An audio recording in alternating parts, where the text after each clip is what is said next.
श्रावणाचा दुसरा सोमवार आणि एकादशीचा पवित्र योग जुळून आलाय. होय, 24 ऑगस्टला एकाच दिवशी महादेवांची शिवपूजा आणि भगवान विष्णूंची उपासना करण्याची सुवर्ण संधी आपल्याला मिळते.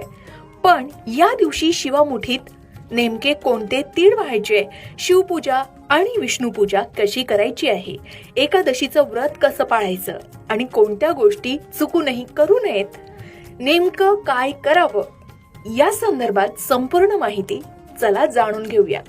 श्रावण पुत्रदा एकादशी दुसऱ्या श्रावणी सोमवारी आहे, पण एक समजून घेणं तितकंच गरजेचं आहे.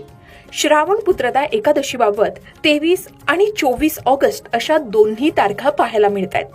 एकादशी तिथी 23 ऑगस्टच्या मध्यरात्री 2 वाजता सुरू होऊन 24 ऑगस्टच्या पहाटे समाप्त होत असल्याने पंचांगातील उदय तिथीचा विचार केल्यास 24 ऑगस्ट रोजी सोमवारी एकादशी व्रतासाठी ग्राह्य धरता येत आहे.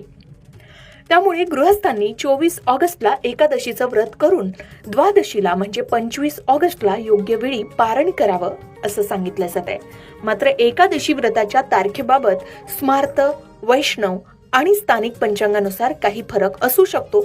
त्यामुळे अंतिम निर्णय आपल्या स्थानिक पंचांगातील व्रत तिथी आणि सूर्योदयाच्या वेळेनुसार घ्यावा असं सांगितलं जात आहे.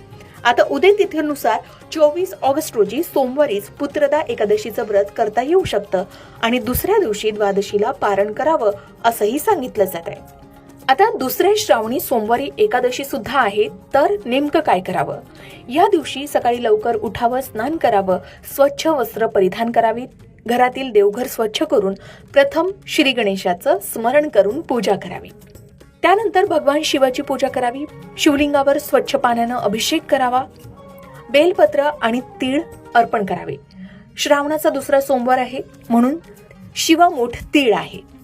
शिवामुठीसाठी नेमके कोणते तीळ व्हावेत? काळे तीळ व्हावेत की पांढरे तीळ व्हावेत की लाल तीळ? प्रत्येक तिळाचे धार्मिक महत्व काय आहे आणि कोणत्या मनोकामनेसाठी कोणते तीळ अर्पण करावेत या बाबतीत सविस्तर माहिती तुम्हाला आमच्या चॅनलवर पाहायला मिळेल. मात्र शिवामुठीसाठी आपल्या कुळाचारानुसार, स्थानिक परंपरेनुसार तीळ वापरणं योग्य मानलं जात आहे. शिवामूठ तीळ अर्पण करताना ओम नमः शिवाय या शिवपंचाक्षरी मंत्राचा आवर्जून जप करावा.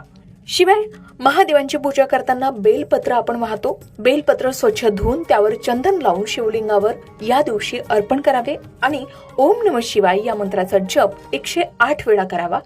अनेक जण 108 बेलपत्र वाहतात, त्यानुसार आपण ओम नमः शिवाय मंत्राचा जप करत 108 बेलपत्र शिवलिंगावर अर्पण करू शकता.